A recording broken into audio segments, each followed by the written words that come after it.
Hello students, last video में हमने पढ़ा था rules of accounting with common journal entries और आज का टॉपिक है डिस्काउंट। डिस्काउंट जो कि हमारे दो तरह के होते हैं,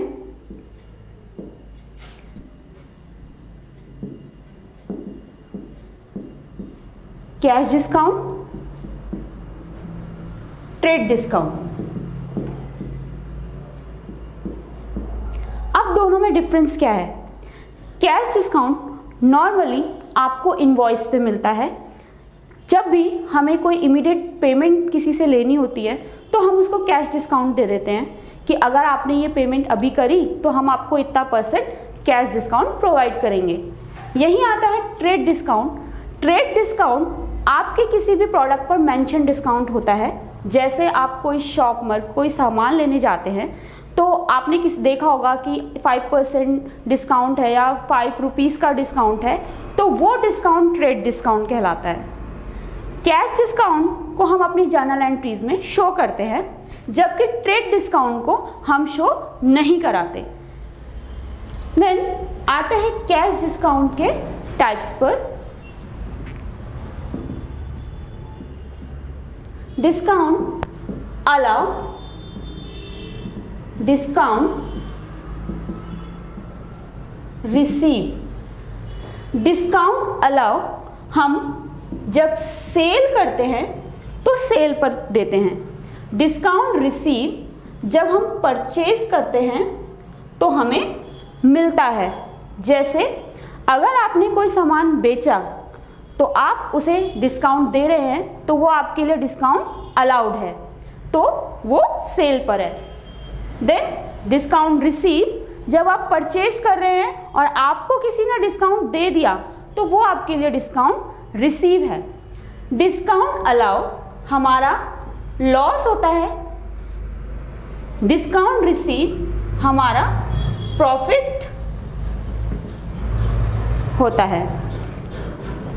लॉस हमारे नॉमिनल अकाउंट के रूल्स के हिसाब से all expenses and losses are debit, तो हमारा जो डिस्काउंट अलाउ है वो लॉस है जिसे हम डेबिट करते हैं। And all income and gain are credit, तो डिस्काउंट रिसीव को हम क्रेडिट करते हैं क्योंकि ये प्रॉफिट है हमारा और प्रॉफिट होने पर हम इसे क्रेडिट करेंगे।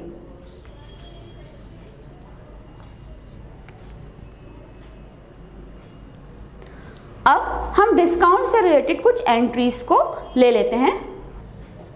तो स्टूडेंट्स अब देखते हैं डिस्काउंट से रिलेटेड कुछ एंट्रीज परचेज के केस में। Purchase goods ₹10,000 in cash and discount allowed by him ₹100। तो यहाँ पर क्या है, हमने परचेज किए हैं गुड्स 10,000 रुपए के कैश में और डिस्काउंट अलाउ बाय हिम, ये डिस्काउंट उसने हमें अलाउ किया है। डिस्काउंट अलाउ बाय हिम, यहां पर इस चीज को देखना कि डिस्काउंट अलाउ लिखा है तो इसका मतलब ये नहीं है कि हम दे रहे हैं। डिस्काउंट अलाउ बाय हिम, उसके द्वारा हमें दिया गया है ये डिस्काउंट, क्योंकि हम परचेज कर रहे हैं और परचेज में हमें डिस्काउंट रिसीव होता है। तो एंट्री बनेगी जैसे कि मैंने कल बताया था कि परचेज को हम हमेशा डेबिट करते हैं। जो भी आपकी डेट होगी यहां पर आप डेट मेंशन करेंगे। Purchase account debit, discount allow by him, और सामान हमने किस में खरीदा है? कैश में, तो हमारे पास से क्या जाएगा? Cash account to discount receive. अब यहां पर हम अमाउंट को किस तरह चढ़ाएंगे? डेबिट में जो अमाउंट आएगा वो आएगा 10,000। डिस्काउंट कितना दिया हमें? 100 रुपए। तो 10,000 में से अगर हम 100 को माइनस कर दे तो क्या अमाउंट रह जाएगा? 9,900। जब हम इनका टोटल करेंगे तो हमें 10,000 मिलेगा। स्टूडेंट्स हमेशा ये ध्यान रखना कि डेबिट साइड का अमाउंट क्रेडिट साइड के अमाउंट के इक्वल होना चाहिए। अगर आपका अमाउंट इक्वल नहीं है तो आप कुछ गड़बड़ कर रहे हैं। यहाँ पर परचेज हमारी डेबिट होती है हमेशा। कैश में हमने सामान खरीदा है इसलिए हमने कैश को क्रेडिट किया है। डिस्काउंट हमें प्रॉफिट है इसीलिए हम उसे क्रेडिट कर रहे हैं नॉमिनल अकाउंट के रूल से। अगली एंट्री देखते हैं। Purchase good ₹10,000 from Ravi and discount receive 10%। यहाँ पर जो लैंग्वेज है डिस्काउंट रिसीव, मतलब हमें डिस्काउंट मिला है, यहाँ अलाउ बाय हिम किया था कि उसने हमें दिया है, तो अभी यहाँ पर डिस्काउंट रिसीव है, तो कंफ्यूजन नहीं होना चाहिए। इस एंट्री को बनाते हैं। सबसे पहले आप डेट लिखेंगे, then purchase account debit to, क्या आएगा, मैंने जैसे कल बताया था लास्ट वीडियो में कि purchase good 10,000 from Ravi, Ravi से हम सामान खरीद रहे हैं, उसका नाम आया है, यहाँ पर नहीं बोला कैश है या चेक है, तो हम उसके नाम को मेंशन करेंगे क्योंकि ये एंट्री उधार की है, क्रेडिट की है। To discount receive same amount 10,000 का हमने सामान खरीदा है डेबिट साइड में। 10% का डिस्काउंट, अगर आप 10,000 का 10% निकालेंगे तो ये 1,000 आएगा। देन 10,000 में से 1,000 को माइनस करने के बाद आपके पास 9,000 रिमेन रहेगा जो हमने उसे देना है, क्योंकि उधार की एंट्री है तो हम इसे बाद में देंगे। स्टूडेंट्स अब देखते हैं सेल की एंट्री डिस्काउंट के साथ। Sold goods ₹5,000 and discount allowed to him ₹100।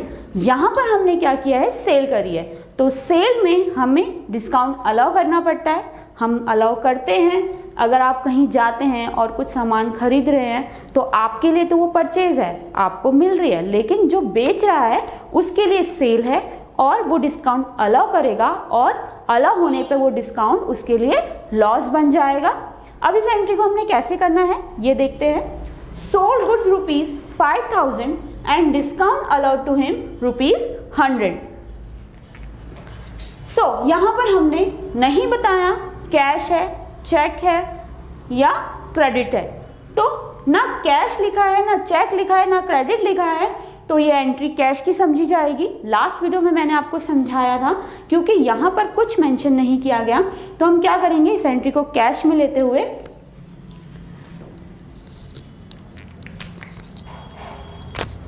सबसे पहले आप यहाँ पर डेट लिखेंगे,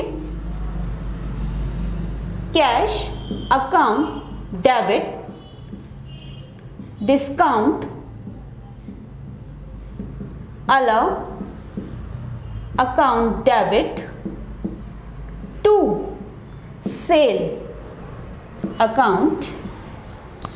कैश हमारे पास आ रहा है इसीलिए हम उसे डेबिट कर रहे हैं अपने रियल अकाउंट के रूल से। डिस्काउंट अलाउ हमारा लॉस है इसीलिए हम इसे डेबिट कर रहे हैं नॉमिनल अकाउंट के रूल से। सेल हमेशा हमारी क्रेडिट होती है इसीलिए हम इसे क्रेडिट कर रहे हैं। सेल कितने की हुई, 5,000 की, तो क्रेडिट साइड में आप पहले 5,000 का अमाउंट चढ़ा लीजिए।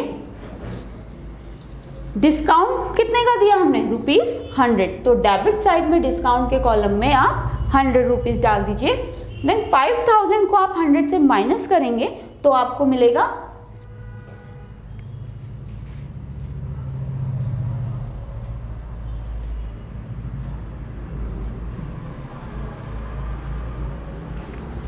4,900। यह अमाउंट एक के नीचे एक करना, क्योंकि आप जब डेबिट का कॉलम बनाएंगे तो ये एक के नीचे एक आएगा। अमाउंट लिखते समय ये भी ध्यान देना कि वैल्यूज को आप एक के नीचे एक लिखें तो आपको कैलकुलेशन करने में ज्यादा इजी रहेगा। तो 49,000 हमने उसे कैश हमें मिला है, 100 रुपीज का हमने डिस्काउंट दे दिया और हमारी सेल कितने की थी, 5,000 की। इसी तरह अब दूसरी एंट्री को हम देखते हैं। Sold goods ₹5,000 to Neeraj and discount allow to him 10%। यहाँ पर हमने नीरज को सेल करी है, क्रेडिट है, कैश है, नहीं बताया, नाम आया है, तो ये उधार की एंट्री है, क्रेडिट की एंट्री है। एंट्री बनाते हैं। सबसे पहले यहाँ पे लिखेंगे डेट। नीरज को हमने सेल करी है, वो क्या है, रिसीवर है, तो हमारे पर्सनल रूल के अकॉर्डिंग नीरज रिसीवर है, तो हम इसे डेबिट करेंगे। डिस्काउंट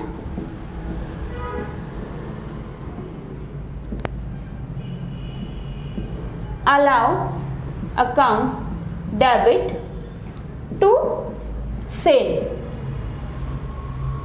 अमाउंट 5,000 का अमाउंट सेल में 10%, तो 5,000 का 10% 500 होता है, तो ये डिस्काउंट अलाउ में आ जाएगा।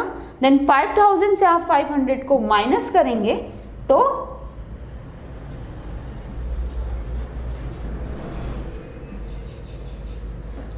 4,500 आएगा।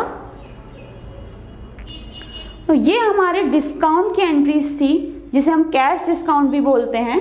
क्वेश्चन में कैश डिस्काउंट लिखा हुआ आएगा या डिस्काउंट अलाउ, डिस्काउंट रिसीव, इस तरह से आएगा। तो अब हमने सेल और परचेज की एंट्री देख ली। अब हम चाहते हैं जीएसटी की तरफ, तो अब हम स्टार्ट करेंगे जीएसटी।